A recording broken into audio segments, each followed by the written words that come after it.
చూస్తున్నాం. తీవ్ర తుఫానుగా మారిన మోంతా తుఫాను ఆంధ్రప్రదేశ్ వ్యాప్తంగా అతలాకుతలం చేసింది. ఉమ్మడి నెల్లూరు జిల్లా, ప్రకాశం, పల్నాడు, గుంటూరు జిల్లాల్లో అతి భారీ వర్షాలు కురిశాయి. కావలిలో అత్యధికంగా 23.6 సెంటీమీటర్ల వర్షపాతం నమోదైంది. ఈ భారీ వర్షాలు, వరదల కారణంగా ఉమ్మడి గోదావరి నుంచి నెల్లూరు వరకు పలు జిల్లాల్లో పంట నష్టం తీవ్రంగా ఉంది. నంద్యాల జిల్లాలో మోంతా తుఫాను తీవ్ర ప్రభావాన్ని చూపించింది. ఎడతెరిపి లేని వర్షాల కారణంగా కోవెలకుంట్ల వద్ద ప్రవహించేటువంటి కుందు నదికి వరద ఉధృతి ప్రమాదకర స్థాయిలో పెరిగింది. ఈ భారీ వరదల కారణంగా కోవెలకుంట్ల మండలంలోని పలు గ్రామాలను వరద నీరు చుట్టుముట్టేసింది. ముఖ్యంగా గుల్లదుర్తి ఎస్సీ కాలనీ పూర్తిగా జలమయమై ప్రజలు తీవ్ర ఇబ్బందులు పడుతున్నారు. ఇక పల్నాడు జిల్లా చిలకలూరుపేట ప్రాంతంలో భారీ వర్షాలు రైతులకు తీవ్ర నష్టాన్ని మిగిల్చాయి. ఎడతెరిపి లేకుండా కురిసినటువంటి వర్షాల కారణంగా చిలకలూరుపేట పట్టణ శివార్లోని పంట పొలాలు పూర్తిగా నీట మునిగాయి. ముఖ్యంగా జాలయ్య నగర్ సిఆర్లే ఉన్నటువంటి సుమారు 30 ఎకరాల్లోని పత్తి చేలు జలమయమైంది.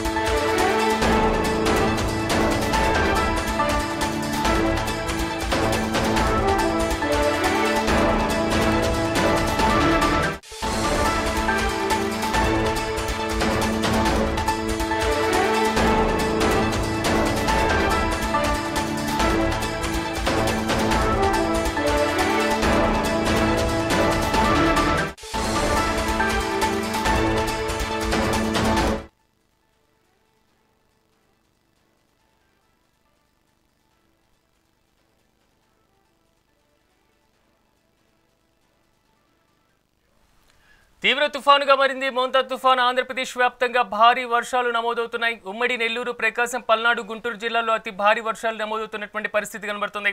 ఒకవేళ ఏపీకి వెళ్దాం. ఏపీలో ఉన్నటువంటి సిచ్యువేషన్ పైన అక్కడి మా రిపోర్టర్స్ మరింత సమాచారం అందిస్తారు. మనతో పాటు అందుబాటులో మా ఏపీ ఇన్పుట్ ఎడిటర్ నరేంద్ర గారు అందుబాటులో ఉన్నారు. అదేవిధంగా నంద్యాల నుంచి శ్యామ్ అందుబాటులో ఉన్నారు. అదేవిధంగా ఏలూరు నుంచి చైతన్య మరింత సమాచారం అందిస్తారు. ఎస్ నరేంద్ర, ఎలా ఉంది ఆంధ్రప్రదేశ్ వ్యాప్తంగా పరిస్థితి? పూర్తి స్థాయిలో మోంతా తుఫాను ప్రభావం మాత్రం భారీ నష్టాన్ని మిగిల్చినట్లుగా తెలుస్తుంది. అక్కడ పరిస్థితి ఏ విధంగా ఉంది? దీని అప్డేట్స్ ఏంటి? ఏదైతే ఆంధ్రప్రదేశ్ కి తుఫాన్ పెద్ద ఎత్తున నష్టాన్ని మిగిల్చింది. తుఫాను విధ్వంసం ఆంధ్రప్రదేశ్ ని అనేక రకాలుగా ఇబ్బందులు పెడుతుంది. ముఖ్యంగా ఏదైతే రైతులు కోలుకోలేని విధంగా నష్టపోయారు. దాంతో పాటు అనేక రకాలుగా కూడా రోడ్లు కానీ, డ్రైనేజ్ కానీ, దాంతో పాటు పక్కనటువంటి చెరువులు కానీ ఇవన్నీ కూడా కోతకు గురైనటువంటి పరిస్థితి. కొన్ని చోట్ల దీనికి సంబంధించినటువంటి లోతట్టు ప్రాంతాలన్నీ కూడా జలమయమైపోయి చాలా మంది పునరావాసాలకు తరలించాల్సినటువంటి పరిస్థితి వచ్చింది. ఇప్పటికీ పునరావాస కేంద్రాల్లో ఇటు ఏదైతే బాధితులు ఉన్నారో తుఫాన్ బాధితులు వాళ్ళకి ఇంకా రాష్ట్ర ప్రభుత్వం సర్వీస్ అందిస్తూ ఉంది. ఇంకా దీనికి సంబంధించి క్షేత్రస్థాయిలో పరిస్థితులు చక్కబడేంత వరకు వారు పునరావాస కేంద్రాల నుంచి తిరిగి వాళ్ళ ఇళ్లకు వెళ్ళలేనటువంటి పరిస్థితి. కొన్ని ప్రాంతాలు తుఫాన్ తర్వాత దాని తీవ్రత ఇంకా బాగా ఎక్కువైందని చెప్పుకోవచ్చు. ముఖ్యంగా చిలకలూరుపేట, అదే విధంగా ఏదైతే పల్నాడు, గుంటూరు లాంటి ప్రాంతాల్లో పెద్ద ఎత్తున వాగులు పొంగి పొర్లుతూ ఉన్నాయి. మరో పక్క కృష్ణా జిల్లాలో కూడా దాని తీవ్రత ఎక్కువగా ఉంది. ఒక పక్క ఉద్యానవన పంటలు ఏతున్నాయి, పెద్ద ఎత్తున రైతులు నష్టపోయారు. దాంతో పాటు వరి, మొక్కజొన్న, దాంతో పత్తి లాంటి పంటలు అయితే తీవ్రంగా నష్టపోయారు రైతులు. కొన్ని వేల రూపాయలు పెట్టుబడులు పెట్టాం, మాకు ఇప్పుడు ప్రభుత్వం ఆదుకోకపోతే దిక్కు లేదంటూ కూడా రైతులు ఆందోళన చెందుతున్నటువంటి పరిస్థితి అయితే ఉంది. నిన్న ఎప్పుడైతే తుఫాన్ తీరం దాటిన తర్వాత వెంటనే ఆంధ్రప్రదేశ్ ముఖ్యమంత్రి నారా చంద్రబాబు నాయుడు క్షేత్రస్థాయికి వెళ్లారు. అక్కడ తుఫాన్ ప్రభావిత ప్రాంతాలు ఏతున్నాయి అక్కడ ఏరియల్ సర్వే నిర్వహించి నేరుగా ఆయన తుఫాన్ తీరం దాటిన ప్రాంతానికి వెళ్ళిపోయి అక్కడ ఉన్నటువంటి పరిస్థితుల్ని అక్కడ ఉన్నటువంటి ప్రజలను అడిగి తెలుసుకున్నారు. ప్రభుత్వం మీకు అన్ని రకాలుగా అండగా ఉంటుంది, ప్రభుత్వం తరపున మేము పూర్తిగా కూడా మీకు మీ ఈ సమస్యల నుంచి బయటపడేవాడికి అన్ని రకాలుగా సహాయ సహకారాలు అందిస్తామంటూ చంద్రబాబు నాయుడు వారికి భరోసా కల్పించారు. పునరావాస కేంద్రాలు ఎలాంటి పరిస్థితులు ఉన్నాయని నేరుగా అడిగి తెలుసుకున్నారు. అక్కడ పునరావాస కేంద్రాల్లో ఉన్నటువంటి వరద ప్రభావిత ప్రాంతాల బాధితులు ఎవరైతే ఉన్నారో వాళ్ళని అడిగి ఇక్కడ అందిస్తున్నటువంటి సర్వీసులు బాగున్నాయా లేదా అంటూ కూడా చంద్రబాబు నాయుడు మాట్లాడటం, మిమ్మల్ని అన్ని విధాల ప్రభుత్వం ఆదుకుంటుంది, మీకు ఇప్పుడు ఉన్న పరంగా మీరు మీ ప్రాంతానికి వెళ్ళినా సరే మీరు ఇప్పటికిప్పుడు మళ్ళీ సాధారణ జీవితం గడపడానికి అవసరమైనటువంటి అన్ని రకాల సదుపాయాలు నేను కల్పిస్తానంటూ కూడా చంద్రబాబు నాయుడు హామీ ఇచ్చారు. ఒక పక్క ఏదైతే తుఫాను ప్రభావిత ప్రాంతాల్లో ఈ పునరావాస కేంద్రాల్లో ఉన్నారో, దాంతో పాటు లోతట్టు ప్రాంతాల్లో ఉన్నారో వాళ్ళకి అవసరమైనటువంటి నిత్యావసర సరుకులు కూడా ఇటు రాష్ట్ర ప్రభుత్వం అందించే విధంగా ముందుకు వెళ్తూ ఉంది. ఒక పక్క రాష్ట్ర ప్రభుత్వానికి సంబంధించినటువంటి ఉన్నతాధికారులు ఎప్పటికప్పుడు క్షేత్రస్థాయిలో ఉన్నటువంటి పరిస్థితుల్ని ముఖ్యమంత్రి దృష్టికి తీసుకువచ్చారు. అక్కడున్నటువంటి పరిస్థితిని దృష్టిలో పెట్టుకొని ఎంత పంట నష్టం జరిగింది, అసలు తుఫాను వల్ల ఏ మేరకు నష్టం వచ్చిందనే దాని మీద ప్రాథమిక అంచనాలు సిద్ధం చేస్తూ ఉన్నారు. వాటన్నిటిని కూడా త్వరలోనే కేంద్రానికి పంపించి కేంద్రం నుంచి పెద్ద ఎత్తున సాయం తెచ్చుకునేందుకు కూడా ముఖ్యమంత్రి చంద్రబాబు నాయుడు ప్రయత్నాలు చేస్తూ ఉన్నారు. ఇప్పటికే కేంద్ర ప్రభుత్వం నుంచి ప్రధానమంత్రి నరేంద్ర మోడీ కూడా ఫోన్ చేసి చంద్రబాబు నాయుడుతో మాట్లాడారు. అన్ని విధాలు కూడా రాష్ట్ర ప్రభుత్వానికి మేము అండగా ఉంటాం, మీకు అవసరం విధంగా సాయం చేస్తామంటూ కూడా ప్రధానమంత్రి నరేంద్ర మోడీ హామీ ఇచ్చారు. ఒక పక్క ఈ రోజు పవన్ కళ్యాణ్ కూడా ఇటు అవనగడ్డ పరిసర ప్రాంతాల్లో పర్యటించబోతూ ఉన్నారు.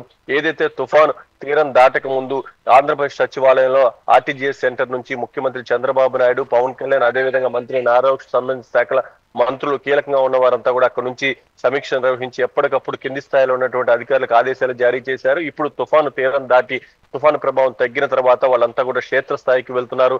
మొత్తంగా ఆంధ్రప్రదేశ్ లో పూర్వం ఎలాంటి పరిస్థితులు అదే విధంగా లోతట్టు ప్రాంతాల్లో ఉన్నటువంటి ప్రజలు కూడా ప్రశాంతమైనటువంటి జీవితాన్ని గడిపే విధంగా వాళ్ళు నష్టపోయిన దానికి సంబంధించి కూడా రాష్ట్ర ప్రభుత్వం అన్ని విధాలా వాళ్ళు ఆదుకునే విధంగా రాష్ట్ర ప్రభుత్వం ముందుకు వెళ్తుంది. సిరాజ్, రాబోయేటువంటి 1-2 రోజుల్లో వర్షాలు ఏమైనా నమోదయ్యేటువంటి అవకాశం ఉందా? మోంతా తుఫాను ప్రభావం ఇప్పటితో పూర్తి స్థాయిలో జిల్లాలు తగ్గినట్లుగా ఏమైనా తెలుపుతున్నారు? అదేవిధంగా పంట నష్టం అనేటువంటి అంశం కూడా ప్రధానంగా ఉంది కాబట్టి ఎప్పటి వరకు అంచనాలు పూర్తి అయ్యేటువంటి ఛాన్సెస్ కనబడుతున్నాయి ఏపీలో?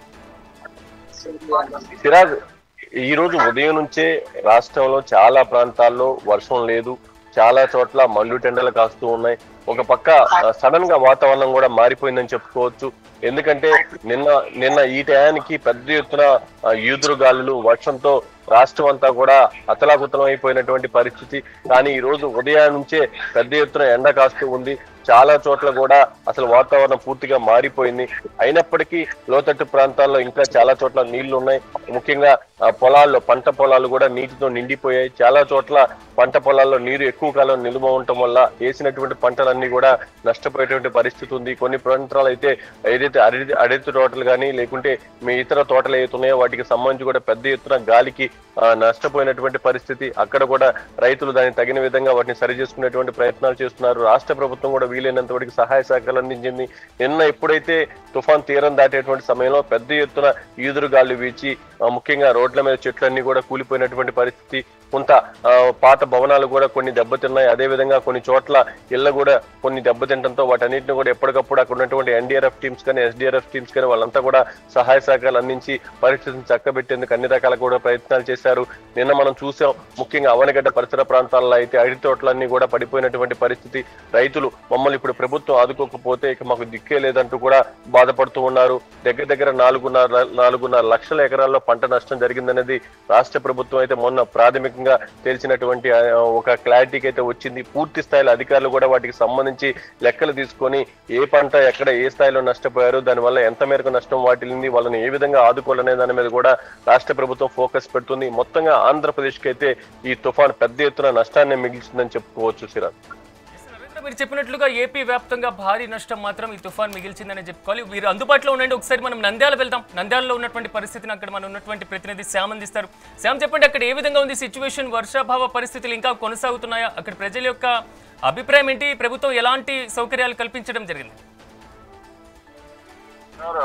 ప్రధానంగా శ్రీశైల మహాక్షేత్రం అంటే నంద్యాల జిల్లాకు సంబంధించి 6 నియోజకవర్గాల్లో ప్రధానంగా నంద్యాల, ఆలగడ్డ, అలాగే బనగానపల్లె, నందికొట్కూరు, డోను, శ్రీశైలం సంబంధించి అయితే భారీ నుంచి అతి భారీ వర్షాలు అయితే ఇక్కడ నమోదయ్యాయి. ప్రధానంగా ఈ రాష్ట్రం అంతట్లో కూడాను విస్తారంగా ఈ యొక్క మోంతా తుఫాన్ ప్రభావం ఉన్నప్పటికీ అతి భారీ వర్షం అయితే శ్రీశైల పరిసర ప్రాంతాల్లో అయితే పడడంతో 26 సెంటీమీటర్లు అయితే అత్యధికంగా ఇక్కడైతే వర్షం నమోదైంది.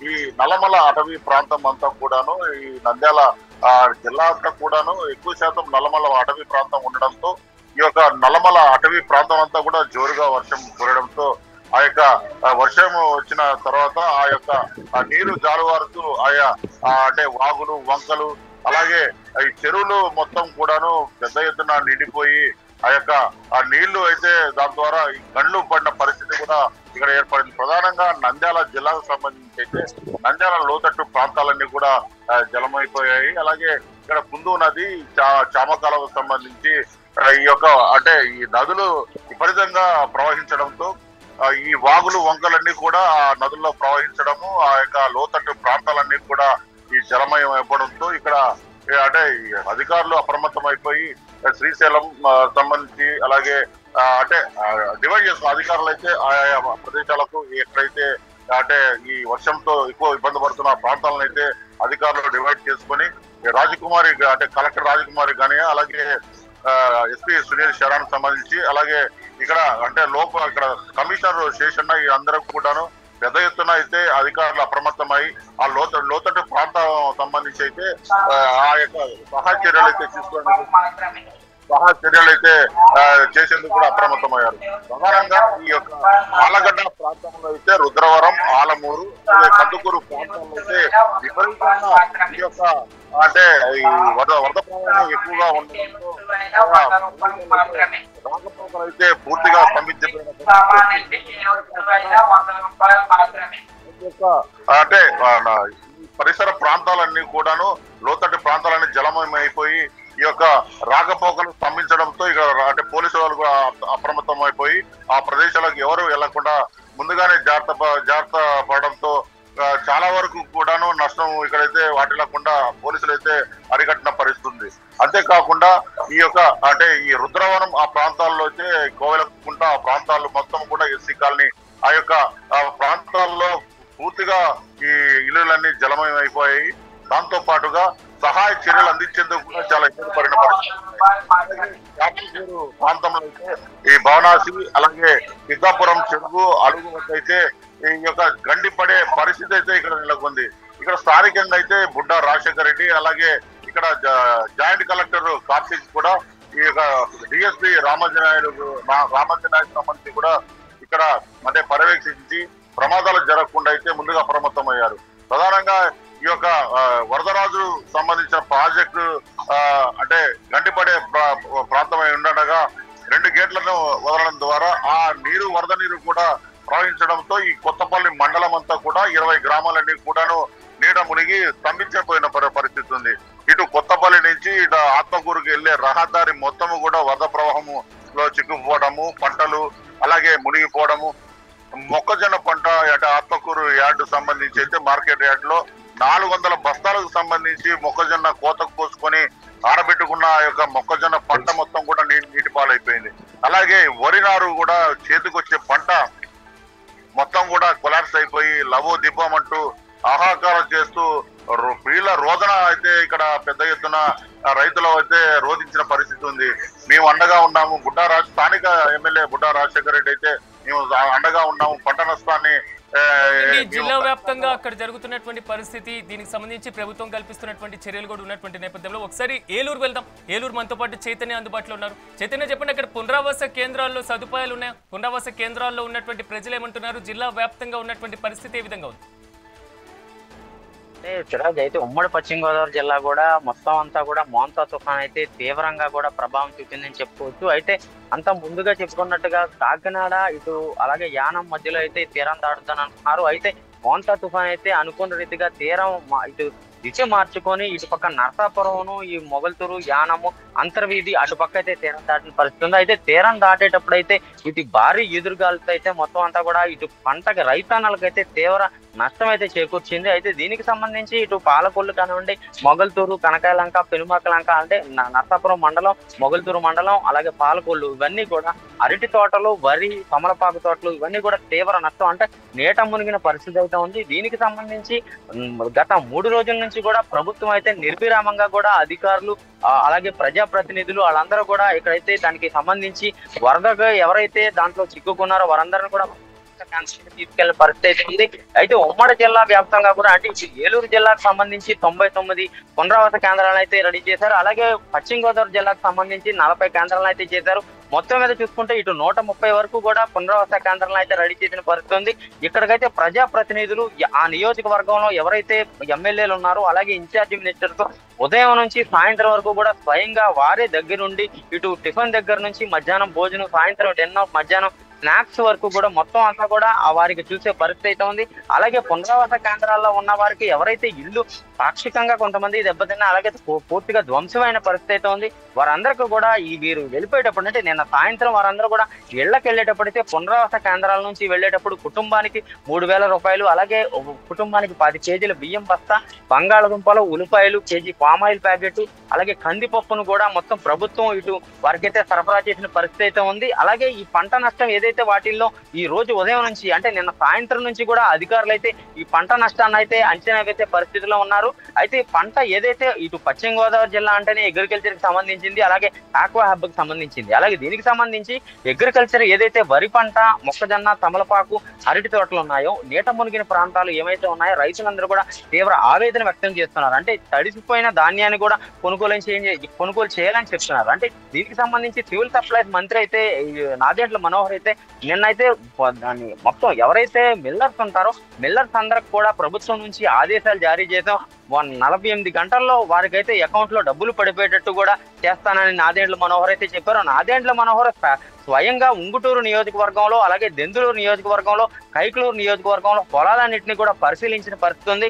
ఏదైతే పంట పడిపోయిందో దాని మీద కూడా ప్రభుత్వం దృష్టి సారిస్తుందని చెప్పారు. అలాగే దానికి సంబంధించి ఇప్పటి వరకు ఎవరెవరైతే ఉన్నారో మొత్తం అంతా కూడా ఇప్పటికే అంచనా వేసి ప్రభుత్వ అధికారులను ఏదైతే ఎంత వీలైతే అంత తొందరగా అంటే నిన్న మధ్యాహ్నం నుంచి మొదలెట్టారు. 2-3 రోజుల్లోనే ఆ అంచనాకు వచ్చేసి దాన్ని ప్రభుత్వానికి సమర్పిస్తే ఆ రైతన్నలు ఎటువంటి ఇబ్బందులు కాకుండా అంటే ఖరీఫ్ సీజన్ కావడంతో ఖరీఫ్ సీజన్ అయితే ఇప్పుడు 15, 12 అలాగే 13, 18 రకం బియ్యాలు అయితే ఇటు ఏదైతే ఉన్నాయో అవన్నీ కూడా 48 గంటల్లోనే వారు మిల్లర్స్ అందరినీ కూడా కొనుగోలు చేయాలని ఆదేశాలు జారీ చేశారు. అలాగే ఎవరైతే ఇప్పుడు వర్షంలో నిన్న ఏదైతే మోంతా తుఫాను ప్రభావం ఉందో వారందరికి కూడా టార్బర్లు గతంలో అయితే 50% వరకు అయితే సబ్సిడీలో టార్బర్లు ఇచ్చేవారు. కానీ ఇప్పుడు పూర్తి శాతం 100% ప్రభుత్వం భరాయించి ఆ టార్బర్లన్నింటినీ కూడా వారికైతే ఇచ్చిన పరిస్థితి అయితే ఉంది. మొత్తం మీద ఇటు ఉమ్మడి పశ్చిమ గోదావరి జిల్లా వ్యాప్తంగా కూడా ఇటు ఏజెన్సీలు చూసుకుంటే ఏజెన్సీలు దాంట్లో నుంచి కూడా ఇటు గర్భిణీ స్త్రీలు ఎవరైతే ఉన్నారో ఉమ్మడి జిల్లా వ్యాప్తంగా సుమారు 640 వరకు కూడా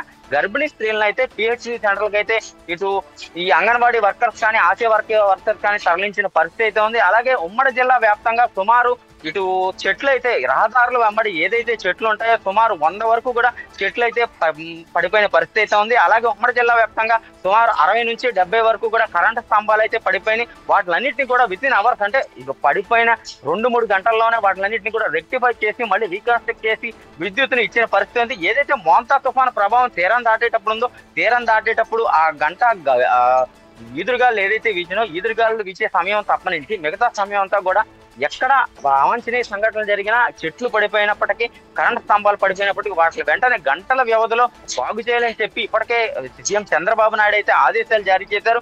నిర్విరామంగా మొన్న 2 రోజుల నుంచి కూడా విజయవాడ ఆర్టీజీఎస్ సెంటర్ నుంచి ప్రభుత్వ అధికారులే కానివ్వండి, కలెక్టర్లకి అలాగే ఇన్ఛార్జ్ ఏదైతే డిజాస్టర్ సంబంధించి స్పెషల్ అధికారులు ఇస్తారో స్పెషల్ అధికారులు కూడా పూర్తి స్థాయిలో అయితే వీటి మీద నిమగ్నమై ఉన్నారు. అలాగే దీనికి సంబంధించి నిన్న మధ్యాహ్నం అయితే సీఎం చంద్రబాబు నాయుడు అయితే ఏదైతే ఎఫెక్టెడ్ ప్లేస్ లో ఏరియల్ వ్యూ చేశారు దాన్ని అంతా కూడా అంచనా వేసిన పరిస్థితి ఉంది. అలాగే కొన్ని పునరావాస కేంద్రాల్లో ఆయన వెళ్ళి మాట్లాడారు. ఆయన వెళ్ళి మాట్లాడిన వారికి భరోసాగా ఉంటానని చెప్పిన పరిస్థితి ఉంది. అయితే పునరావాస కేంద్రాల్లో వారైతే ఏమి కోరుకుంటున్నారంటే ఇప్పుడు అక్కడికి తీసుకొచ్చి వారందరూ ప్రభుత్వం బాగానే చూస్తుంది, కానీ ఏదైతే మేము ఇంటికి వెళ్తున్నామో కొంత ఇళ్లలో పాక్షికంగా కానీ ధ్వంసమైన పరిస్థితి ఉందో ఆ ధ్వంసమైన వాటికి ప్రభుత్వం మాకు సహాయం చేసి ఈ 3 రోజులు కూడా అక్కడ ఉన్నారు. అయితే ఆ గృహాలు ఏదైతే ఉన్నాయో ఆ గృహాలన్నింటినీ కూడా కొంతమేర ఆర్థిక సహాయం చేయాలని కూడా వారైతే కోరుతున్నారు. కానీ ప్రభుత్వం నుంచి ఇటు సీఎం చంద్రబాబు నాయుడు అన్ని విధాలా కూడా ఇటు ఎవరైతే తుఫాను ప్రభావం వల్ల ఉన్నారో వారికి చేస్తానని కూడా నష్ట తీవ్రత కూడా ఉన్నటువంటి పరిస్థితి ఉంది. కాబట్టి చైతన్య మీరు కూడా మాతో పాటు అందుబాటులో ఉండండి. ఒకసారి నెల్లూరు వెళ్దాం. నెల్లూరులో ఉన్నటువంటి పరిస్థితి తెలుసుకుందాం. నెల్లూరులో మా ప్రతినిధి శ్రీనివాసరెడ్డి మనతో పాటు అందుబాటులో ఉన్నారు.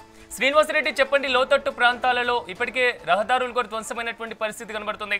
లోతట్టు ప్రాంతాలు మరి ముఖ్యంగా జలం ఎక్కడికక్కడ నీరు నిలిచిపోయినటువంటి పరిస్థితి కనబడుతుంది. సో అక్కడ సిచ్యువేషన్ ఏ విధంగా ఉంది? ప్రభుత్వం ఎలాంటి ఏర్పాట్లు చేయడం జరిగింది? జిల్లా వ్యాప్తంగా నష్ట తీవ్రత ఎంతవరకు ఉంది? ఈ మోంతా తుఫాన్ నెల్లూరు జిల్లాని అతలాకుతలం చేసిందని చెప్పుకోవచ్చు. ముఖ్యంగా తీసుకుంటే ఇటు వరి రెండవ పంట కోసం నెల్లూరు జిల్లా రైతులు సన్నద్ధమయ్యారు. రెండవ పంట వేసుకోవడానికి కోటి ఆశలతో వందల ఎకరాలలో వరి నారు పోసుకున్నారు. ఈ అకాల వర్షాల వల్ల వరి నారు మొత్తం కుళ్ళిపోయి దాదాపు మోకాళ్ళలోతు నీళ్లు చేరాయి. దీంతో లక్షల్లో నష్టం వాటిల్లిందని చెప్పుకోవచ్చు. అదేవిధంగా తమలపాకు రైతులు కూడా గుండె విలవెలమంటున్నారు. వాళ్ళ పంటలు కూడా పూర్తిగా మునిగిపోయాయి. అదేవిధంగా అరటి చెట్లు అంటే అరటి తోట కూడా తీవ్ర స్థాయిలో వర్షాలు రావడం వల్ల అవి కూడా మునిగిపోయి పాసిపోయి కుళ్ళిపోయి తీవ్రంగా నష్టం వాటిల్లిందని చెప్పుకోవచ్చు. అదే విధంగా ఇటు తీసుకుంటే కొన్ని ఏరియాల్లో పసుపు పచ్చిమిర్చి కూడా సాగు చేశారు. అవి కూడా పూర్తి స్థాయిలో డ్యామేజ్ అయ్యని చెప్పుకోవచ్చు. అదే విధంగా నెల్లూరు జిల్లాలో రోడ్ల పరిస్థితి అయితే అత్యంత దారుణంగా ఉందని చెప్పుకోవచ్చు. ఎక్కడ చూసినా గానీ భారీ స్థాయిలో గుంతలు ఏర్పడ్డాయి. కనీసం 2 వీలర్ కూడా వెళ్ళలేని పరిస్థితి నెలకొందని చెప్పుకోవచ్చు. ఈ అకాల వర్షాల వల్ల ఈ మెంత తుఫాన్ ఎఫెక్ట్ వల్ల భారీగా దెబ్బతున్నాయని చెప్పుకోవచ్చు. అదేవిధంగా ఇటు కావలి, కోవూరు, అదేవిధంగా ఉదయగిరి ఏరియాలో అయితే ఈ యొక్క మెంత తుఫాన్ తన ప్రభావం విశ్వరూపం చూపించిందని చెప్పుకోవచ్చు. ఇక స్థానిక అధికారులు కావచ్చు, స్థానిక ప్రజా ప్రతినిధులు కావచ్చు, ప్రతి నిత్యం అందుబాటులో ఉంటూ వాళ్ళకి కావలసిన సకల సౌకర్యాలు అందజేశారు. అయినప్పటికీ కూడా ఆస్తి పరంగా మాత్రం చాలా నష్టం వాటిల్లింది. ప్రాణ నష్టం అనేది నెల్లూరు జిల్లాలో ఒక్కటి కూడా జరగలేదు. కానీ ఆస్తి నష్టం మాత్రం చాలా భారీగా జరిగిందని మనం ఖచ్చితంగా చెప్పుకోవచ్చు. ఇటు చూస్తే జిల్లా కలెక్టర్ హిమాంశు శుక్లా కావచ్చు, అదేవిధంగా నూతన ఎస్పీ అజిత వేజల్, వీళ్ళిద్దరు కూడా ప్రతి నిత్యం జిల్లా పైన బాగా ఫోకస్ పెట్టారని ఖచ్చితంగా చెప్పుకోవచ్చు. ప్రతి గంటకు ఒకసారి ఇటు వీడియో కాన్ఫరెన్స్, ఆడియో కాన్ఫరెన్స్, అదేవిధంగా ఫోన్ కాల్స్, సమీక్ష సమావేశాలు పెడుతూ ఇటు హోంగార్డు నుంచి ఎస్పీ స్థాయి వరకు, ఒక విఆర్ఓ స్థాయి నుంచి ఒక కలెక్టర్ స్థాయి వరకు ప్రతి ఒక్కరు కూడా ఇందులో పనిచేశారని మనం చెప్పుకోవచ్చు. ఏది ఏమైనా కానీ ఈ మెంత తుఫాను నెల్లూరు జిల్లా పైన భారీ స్థాయిలో నష్టం అయితే చేసింది. కానీ ఆ ప్రాణ నష్టం అయితే ఏమీ జరగకుండా ఇటు జిల్లా కలెక్టర్ కానీ, జిల్లా ఎస్పీ కానీ, ప్రత్యేకంగా నియమించిన అధికారి జయరాజ్ కానీ పూర్తి స్థాయిలో సక్సెస్ అయ్యారని చెప్పుకోవచ్చు. కానీ ఈ పంటల పరంగా తీసుకుంటే మాత్రం వరి నారు కొన్ని వందల వేల ఎకరాలు మాత్రం సర్వం నాశనం అయిపోయింది. పాపం రైతులంతా లబోదిబిమంటూ ఏడుస్తా ఉన్నారు. అదేవిధంగా తమలపాకు రైతుల పరిస్థితి కూడా దయనీయ పరిస్థితుల్లో కొనసాగుతుందని చెప్పుకోవచ్చు. ఇటు దేవాదాయ శాఖ మంత్రి ఆనం రామనారాయణ రెడ్డి వెంటనే ఇటు కలెక్టర్కి ఆదేశాలు జారీ చేశారు. ప్రతి పంచాయతీ, ప్రతి గ్రామం వెళ్ళండి. ఉమ్మడి నెల్లూరు జిల్లాలోని 46 మండలాల్లో గల ఇటు మజిరా గ్రామం కూడా వదిలిపెట్టకుండా తిరగండి. ఎక్కడ ఎంత ఆస్తి నష్టం జరిగిందో క్లియర్ గా తనకు ఒక నివేదిక ఇవ్వాలని చెప్పి మంత్రి ఆనం రామనారాయణ రెడ్డి ఇప్పటికే ఆదేశాలు జారీ చేశారు. అదేవిధంగా మరొక మంత్రి నారాయణ కూడా అమరావతిలో ఉన్నప్పటికీ ప్రతినిత్యం ఇటు వీడియో కాన్ఫరెన్స్ ద్వారా అధికారులను అప్రమత్తం చేస్తూ ఇటు నెల్లూరు సిటీ నియోజకవర్గంతో పాటు జిల్లా మొత్తం కూడా ఎక్కడ కూడా ఎలాంటి అవాంఛనీయ సంఘటన జరగకుండా భారీగా ఇటు ఏర్పాట్లు చేశారని చెప్పుకోవచ్చు. అదేవిధంగా కోవూరు శాసనసభ్యురాలు వేమిరెడ్డి ప్రశాంత్ రెడ్డి, అదేవిధంగా సిటీ ఎమ్మెల్సీ పర్వతిరెడ్డి చంద్రశేఖర్ రెడ్డి వీళ్ళందరూ కూడా భారీ వర్షంలో తడిసి ముద్దవుతూ ఇటు పునరావాస కేంద్రాలకు వెళ్లి వాళ్ళందరూ కావాల్సిన ఆహారం కావచ్చు, పండ్లు కావచ్చు, చిన్నపిల్లలకు పాలు కావచ్చు, అదేవిధంగా బిస్కెట్స్ అన్ని అందజేశారు. వందలాది మందికి ఇటు దుప్పట్లు కూడా పంపిణీ చేశారు. అదేవిధంగా సర్వేపల్లి శాసనసభ్యులు సోమిరెడ్డి చంద్రమోహన్ రెడ్డి కూడా ప్రతి నిత్యం ప్రజలకు అందుబాటులో ఉంటూ వాళ్ళకి కావాల్సిన దుప్పట్లు కానీ, పాలు కానీ, బిస్కెట్లు కానీ, ఆహారం కానీ, వృద్ధులకి పండ్లు కానీ అందజేస్తారని చెప్పుకోవచ్చు. అయితే ఈ మెంతా తుఫాన్ ఆస్తి నష్టం భారీగా చేసినప్పటికీ ప్రాణ నష్టం మాత్రం జరగకుండా అధికారులు బాగా సక్సెస్ అయ్యారని చెప్పుకోవచ్చు. రోడ్లు మాత్రం R&B రోడ్లు మాత్రం అత్యంత దారుణంగా తయారై చెప్పుకోవచ్చు. అంటే ఈ సోమవారం, మంగళవారం ఈ 2 రోజులే నెల్లూరు జిల్లా పైన ఈ మెంతా తుఫాన్ ఎఫెక్ట్ చూపించింది. తర్వాత బుధవారం బాగా ఎండగాసింది. అంటే ఈ 2 రోజులు కురిసిన వర్షాలకే ఈ R&B రోడ్లు అత్యంత దారుణంగా దెబ్బతిన్నాయంటే ఎంత నాణ్యతతో కాంట్రాక్టర్లు ఈ యొక్క వర్క్ చేసిన మనకు అర్థమవుతుంది. ఈ కాసులకు కక్కుర్తి పడి నామమాత్రంగా రోడ్లు వేయటం వల్ల ఈ అకాల వర్షాల వల్ల రోడ్లు మొత్తం కూడా డ్యామేజ్ అయిపోయినాయి. ఎక్కడ చూసినా గానీ మోకాళ్ళతో గొంతులు ఏర్పడ్డాయి. 2 వీలర్ కూడా పోలేని పరిస్థితి. ఇంకా 4 వీలరు, ఆటో, అదేవిధంగా బస్సు, లారీల సంగతి దేవుడి ఎరుగు అంత దారుణమైన పరిస్థితులు ఉన్నాయి. ఇటు హైవే పరంగా తీసుకుంటే ఎస్పీ అజిత వేజన్లా ఒక మహిళా ఎస్పీ అయ్యి ఉండి కూడా అర్ధరాత్రి కూడా హైవేలో తిరుగుతూ ఎవరికి ఎలాంటి ఇబ్బందులు లేకుండా, అంటే చాలా చోట్ల వృక్షాలు పడిపోయాయి, ఆ వృక్షాలను తొలగిస్తూ హెవీ వెహికల్స్ తిరగకుండా వాటిని కంట్రోల్ చేస్తూ అందరికీ అప్డేట్ ఇస్తూ ముందుకు వెళ్ళొద్దు, వాగులు పొంగుతున్నాయి, అక్కడికి పోతే ప్రమాదం అని చెప్పి ఎస్పీ గారు స్వయంగా రంగంలో దిగారని చెప్పుకోవచ్చు. నెల్లూరు జిల్లా ఎస్పీగా బాధ్యతలు చేపట్టి కేవలం 4 రోజులు కాకముందే ఎస్పీకి నెల్లూరు జిల్లా ప్రజలు ఎస్పీ కంటే ఒక ప్రత్యేక గౌరవం తీసుకొచ్చారని చెప్పవచ్చు. మహిళా ఎస్పీగా బాధ్యతలు చేపట్టి అర్ధరాత్రి సమయంలో కూడా రోడ్లపై తిరుగుతూ ఎవరికి ఎలాంటి ఇబ్బందులు లేకుండా, ప్రాణాభయం లేకుండా, ఎవరికి ఎలాంటి కష్టాలు గురి కాకుండా అందరికీ చూద్దాం శ్రీనివాసరెడ్డి, దాదాపు పూర్తి స్థాయిలో జిల్లా వ్యాప్తంగా యంత్రాంగం కూడా సిద్ధంగా ఉంది కాబట్టి మరింత నష్ట తీవ్రతను తగ్గించాల్సినటువంటి ఆవశ్యకత ఖచ్చితంగా ఉంటుంది. సో మీరు మాతో పాటు పార్టిసిపేట్ చేసిన శ్యామ్ గారికి, అదేవిధంగా చైతన్యకి, శ్రీనివాసరెడ్డికి, నరేంద్రకి స్పెషల్గా థ్యాంక్స్. మొత్తం మీద ఆంధ్రప్రదేశ్ వ్యాప్తంగా మాత్రం భారీగా మోంతా తుఫాను నష్టాన్ని మిగిల్చిందని చెప్పుకోవాలి. ఉమ్మడి నెల్లూరుతో పాటుగా ప్రకాశం, పల్నాడు, గుంటూరు జిల్లాలో అతి భారీ వర్షాలు కురుస్తున్నటువంటి పరిస్థితి కనబడుతుంది. నిన్న ఒక్కరోజు మాత్రం కావలిలో దాదాపు 23.6 సెంటీమీటర్ల వర్షపాతం నమోదైంది. ప్రభుత్వం అప్రమత్తమైంది, ఎక్కడికక్కడ సహాయక చర్యలు కూడా చేపడుతున్నటువంటి పరిస్థితి